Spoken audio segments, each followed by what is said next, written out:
recent reports are to be believed that an increasing number of Boko Haram fighters have been deserting the terror group in favor of pledging allegiance to the Federal Republic of Nigeria. Just yesterday, another large contingent of Boko Haram fighters made front-page news. This trend of pardon and absorption of self-acclaimed former terrorists has been on for a while, almost to where a number of worthy administration officials and even top military brass have spoken approvingly in various public communication forums of this. But analysts and anti-terror experts have been asking how much de-radicalization has been carried out on this combatant. Should the accounts of supposed repentant terrorists be taken on face value? With the theater of the terror war steadily expanding from the northeast to the northwest, should this have been the right time to reabsorb the men who have known nothing else in their recent existence other than killing, maiming, and destruction of Nigerian lives and property? Are the current service chiefs capable of addressing the critical problems being posed by this war on terror? Joining us now from our Abuja studio to discuss this is Philip Agbese, security expert, lawyer, writer, and journalist, who has written several times on the insurgency in the Northeast. Welcome to the program. Don't mind me there, I was calling the name of another top journalist, Dan Agbese, when I saw Philip Agbese. Are you by any chance related to Dan Agbese, Philip? Yes, he's one home. He's one of your what? I can't hear you properly. Okay. Okay, thank you very much for Okay, I'll just go on my first question. Chief Dan Agbese is an uncle. So same family. Oh, same family. I'll just go on my first question and ask a lot of Nigerians, and this de-radicalization program does not sit down well with them. People are killed every day in the Northeast. I can take a road trip to Borno as I speak to you today. And you still have these fighters in there. And some are saying they are pledging allegiance to Nigeria. And we're letting them go like that. Are we thinking at all on this? Thank you very much. You see, the fact that we have fighters who are actually surrendering to the Nigerian government and pledging their allegiance and renouncing the ideology of Boko Haram, one can be seen from various angles, and I think whichever angle we decide to see it, it is still on a positive light. One, it is because the government troop, the federal government troop, has been able to do quite a lot in terms of sustaining the onslaught on the fleeing elements of this terrorist group, that a couple of fighters are no longer comfortable continue with the ideology, because right now they've realized that they are no longer ready to die. They are no longer ready to die for the cause that they had earlier pledged their allegiance to, and they want to become a better persons. But I think, as a matter of fact, it is not the responsibility of the Nigerian army or the Nigerian military, to carry out the de-radicalization process. We should have the secret police, the DSS, and even other trained persons like psychologists within and outside the country coming on board to properly help us talk to these people and get them out. Because like you mentioned earlier, they've been into this struggle for some years now. Some have been in it for 10 years. They don't know any other thing. They don't have any other business. And you can't just bring them on board and assimilate them. But I think we have to correct one notion, which has been in the air, and I think is not very correct, is the fact that so many persons have alluded to have said that the military reabsorbs these persons as fighters into the army. I don't think anything like that has ever happened. There was actually a time that members of the Civilian Joint Task Force who had helped the military, to prosecute this war in the Northeast, many of them wanted to join the army, and I think they went through the normal training and routine, through the Nigerian depot to be assimilated into the army. That happened in the past. But to say that Boko Haram fighters are being absorbed into the Nigerian military, that is a deliberate falsehood, and I think we should not allow that to sell anywhere. So as a matter of fact, that these persons are today ready, to drop their arms shows how much the federal government has done and how much our military are still dedicated and prosecuting this war to ensure that we have peace in the country. Well, you are the expert, so you probably have information that we don't have about the absorption of either civilians or others into the Nigerian army. But Nigerians are more concerned about this idea of reintegrating persons who should have been taken through the justice process into the society. Now, do you want to shed some light on whatever criteria may have been adopted to determine who is truly repentant and who is going to abide by the oath of allegiance to Nigeria, and whether or not, you know, we have very strong reason to be afraid? Yes, well, we have reasons to be afraid if the process is not carried out properly. But what I know very well, and what I have gathered from my investigation, it is not as if these persons just surrendered yesterday and the following day they are being reintegrated into the army or being accepted as responsible members of the society. I think the military has a process whereby during war, which is an international convention, that when opposing sides are fatigued and they are no longer ready to go on with the war, they have a right to surrender, which is covered by the Geneva Convention. And after they surrender, you take them in. But this is not the case in so many cases. In so many cases, these guys voluntarily, we read reports where some of them had to approach international NGOs operating in the Northeast to talk to the military that they are ready, you know, to drop their arms and become reasonable and responsible members of the society. To that extent, it is left for the military, when they accept these persons, to properly process them. Because if they are not properly processed, they become harm. And secondly, we have to take cognizance of the fact that, yes, in the last 3 or 4 months, we've seen concerted effort by the military leadership, particularly the chief of army staff of the Nigerian Army. You know, when he went to the theater of operation, he stayed there, and we saw that about 2,000 terrorists were neutralized. So some persons could also have surrendered to the Nigerian side on the grounds that, you know, they have been overwhelmed by the prowess of our military.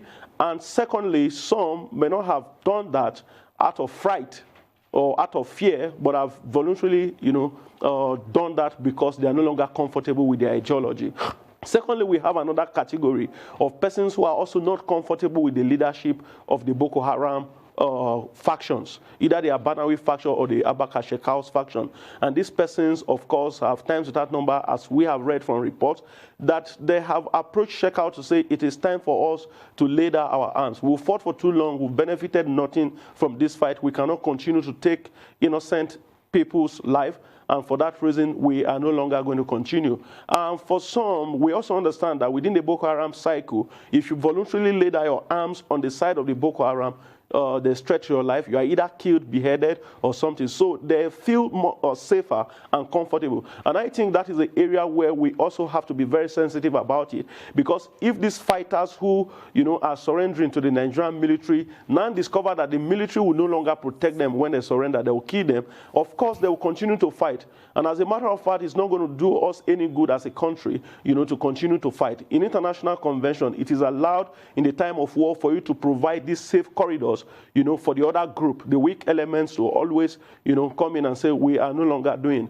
And I think when people surrender on their own volition to say, we are no longer fighting, we should, you know, listen to them, just like the military is doing.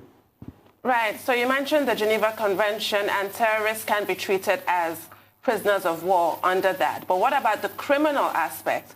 They are criminals. They committed a crime. Should they not be imprisoned? Should they not be prosecuted and convicted if evidence is found against them, rather than skipping that important part, going straight to de-radicalization and reintegration, which only goes to buttress this culture of impunity that we see in this country that affects us on all levels? Well, as a matter of fact, yes, for the criminal activities that they have perpetrated over the last few years, yes, of course, they should be penalized. They should be punished for whatever wrongs they have committed against the Federal Republic of Nigeria. And I believe that we have a hybrid justice system already in place for that.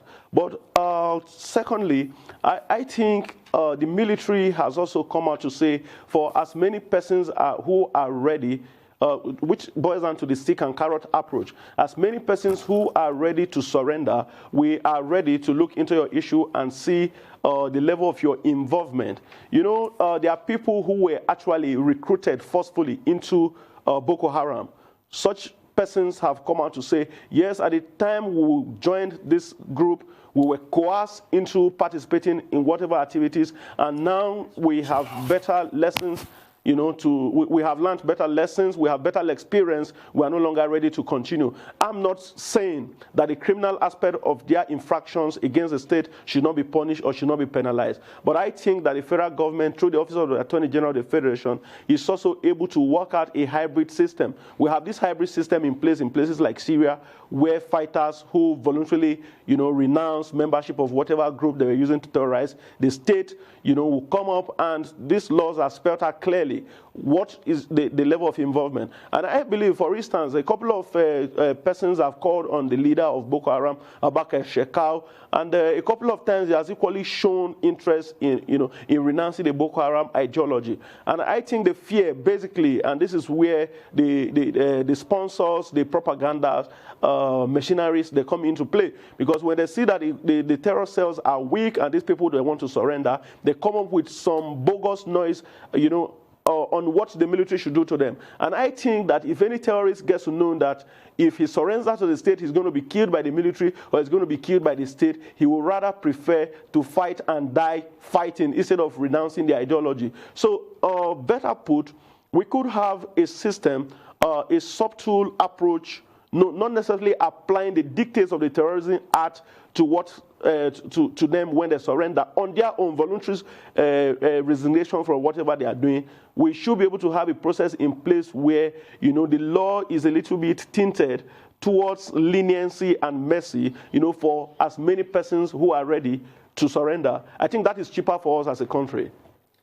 Okay, that is cheaper, but a lot of people keep looking at the circumstance. We are still in a war. It's not a total case of amnesty like it is, because we're still in a war. I mean, if you look at other countries, if you look at the Revolutionary Armed Forces of Colombia, for instance, FARC, they had a ceasefire agreement, they surrendered, but most of them that did very heinous things were still allowed to face the full wrath of the law.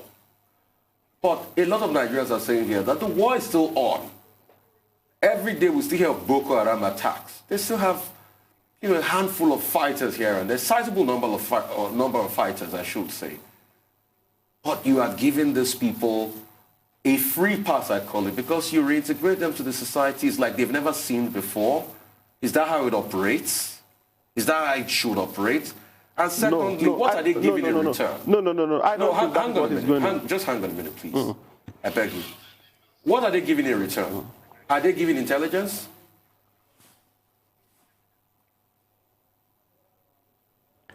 You can go ahead. Yes. I think, yes.